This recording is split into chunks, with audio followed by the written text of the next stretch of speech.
তারা যখন মারা যাবে আমি বৃদ্ধ হব, আমার সন্তান আমাকে উপার্জন করে খাওয়াবে।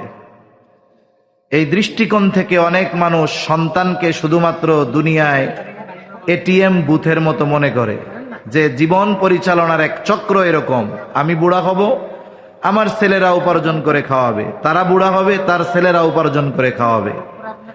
বলুন তো, আল্লাহ তাআলা কি সন্তান শুধু এই কারণেই দান করছেন নাকি? আরো অনেক কারণ আছে। এরপরেও আমরা দেখি এই দুনিয়াতে অনেক অভিভাবক আছে যাদের তার সন্তানদের ব্যাপারে এই অনুযোগ, এই অভিযোগ যে সন্তানেরা তাদের হক আদায় করে না, সন্তানেরা তারা বার্ধক্যে উপনীত হয়েছে, তাদের জন্য কোনো ধরনের ব্যবস্থাপনা গ্রহণ করে না, বরং তারা সন্তানদের থেকে অবহেলার শিকার। এই যে পিতামাতা সন্তানের কাছ থেকে যে অবহেলার শিকার হয়, এটার অন্যতম কারণ হলো সন্তানের তারবিয়াত তথা সন্তানকে যথাযথভাবে লালন পালন না করা। আমাদের দেশে এক শ্রেণীর মানুষ আছে, সন্তান লালন পালন করতে তারা বুঝে যে সন্তানের জীবনের যত চাহিদা আছে সব পূরণ করা। তারা মনে করে যে সন্তানকে ভালো স্কুলে পড়ানো, ভালো মাদ্রাসায় পড়ানো, এটাই মনে হয় সন্তান প্রতিপালন, সন্তান লালন পালন। হ্যাঁ, যদিও সন্তানের সব খরচ বহন করা, তাকে ভালো প্রতিষ্ঠানে পড়ানো, এটা সন্তান প্রতিপালনের খুব ছোট্ট একটা অংশ, কিন্তু সন্তান প্রতিপালন পরিপূর্ণভাবে এর দ্বারা আদায় হয়ে যায় না। যদি পরিপূর্ণভাবে কোনো ব্যক্তি সন্তান তারবিয়াতে ব্যর্থ হয়, ফলাফল কি হতে পারে? ফলাফল হতে পারে যে ওই সন্তানের হাতে মা বাবার নৃশংস মৃত্যু পর্যন্ত হতে পারে। ঠিক কিনা বলেন? এক সময় তো আমরা মনে করতাম যারা জেনারেল শিক্ষিত মানুষ, এদের ঘরেই মনে হয় সন্তান যথাযথভাবে প্রতিপালন হয় না বিধায় ওই যে ঐশীর মতো সন্তান জন্ম নেয়, আর মাদকাসক্ত হয়ে ওই কন্যার দ্বারা মা বাবা হত্যা হয়েছে। এটা আমরা এক সময় মনে করতাম, কিন্তু এটা মনে করার আর সুযোগ নাই। এখন তো আমাদের সামনে এই বিষয়টা চলে আসছে। একজন আলেমও সে তার সন্তানকে সঠিকভাবে প্রতিপালন না করার কারণে ওই সন্তানের হাতে নৃশংসভাবে তার হত্যার শিকার হওয়া লাগছে, এমনও নজির আমাদের দেশে ঘটতেছে। ঠিক কিনা বলেন?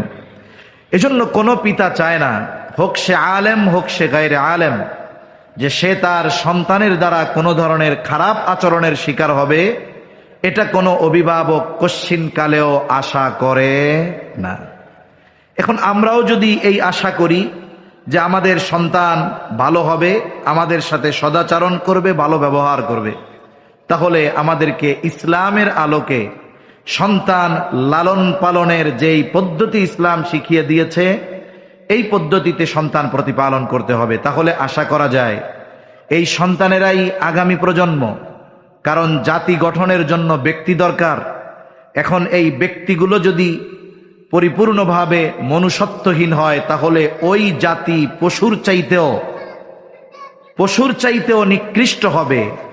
ওই জাতি এই দুনিয়ায় প্রতিনিধিত্ব করতে পারবে না, একটা অসুস্থ জাতিতে পরিণত হবে। ঠিক কিনা বলেন? এজন্য সম্মানিত উপস্থিতি, ইসলাম দুনিয়ার কল্যাণের কথা, আখেরাতের কল্যাণের কথা মাথায় রেখে সন্তান প্রতিপালনের পদ্ধতি ইসলাম আমাদেরকে জানিয়ে দিয়েছে। বর্তমান সময় এক চ্যালেঞ্জের যুগ। এই যুগে ইসলাম সন্তান প্রতিপালনে আমাদের কি দিক নির্দেশনা দিয়েছে, সাথে সাথে বর্তমান সময়ের যেই চ্যালেঞ্জ, আমরা কিভাবে সন্তানদের ক্ষেত্রে মোকাবেলা করব, এই বিষয় নিয়ে কিছু মুযাকারা আমি আপনাদের সাথে করব ইনশাআল্লাহ।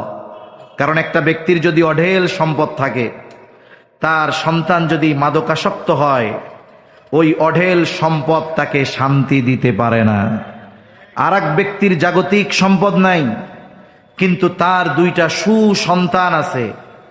এই ব্যক্তির হয়তো থাকার মতো ঘর নাই, তিন বেলা ভালো খাওয়ার তৌফিক নাই, কিন্তু এই নেক সন্তান তার আত্মার প্রশান্তির কারণ হয়। ঠিক কিনা বলেন? এজন্য আল্লাহ তাআলার কাছে আমাদের নেক সন্তান চাওয়া। আল্লাহ তাআলা এই জন্য সন্তান তরবিয়ত, সন্তান সঠিকভাবে প্রতিপালন করা ইসলামী আইনে এটা আবশ্যকীয় একটি বিষয়। আল্লাহ তাআলা কোরআনুল কারীমের মধ্যে বলেন, ইয়া আইয়ুহাল্লাযীনা আমানু কু আনফুসাকুম ওয়া আহলিকুম নারা। আল্লাহ তাআলা বলেন, হে ঈমানদারেরা, কু আনফুসাকুম ওয়া আহলিকুম নারা, হে ঈমানদারেরা, তোমরা নিজে জাহান্নামের আগুন থেকে বাঁচো, তোমার অধীনস্থদেরকেও জাহান্নামের আগুন থেকে বাঁচাও। এই আয়াতের মধ্যে যতগুলো মেসেজ পাওয়া যায়, যতগুলো নির্দেশনা পাওয়া যায়, এর মধ্যে অন্যতম একটি নির্দেশনা সন্তান প্রতিপালন।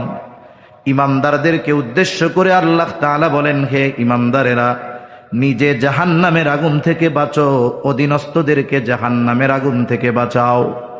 কেমন করে জাহান্নামের আগুন থেকে বাঁচতে হবে? বলে, ঈমান তো এনেছি আল্লাহ তাআলার আদেশ নিষেধ বিধিবিধান মান্য করার মাধ্যমে নিজেকে জাহান্নামের আগুন থেকে বাঁচাতে হবে। আর আমার আপনার অধীনস্থ যারা আছে তাদেরকে দ্বীনের উপরে পরিচালিত করার মাধ্যমে তাদেরকে জাহান্নাম থেকে বাঁচানোর চেষ্টা করতে হবে। এই আয়াতের মধ্যে যতগুলো মেসেজ আমাদের জন্য আছে, এর মধ্যে অন্যতম একটি মেসেজ হলো সন্তানকে দ্বীনের উপরে প্রতিপালন করা।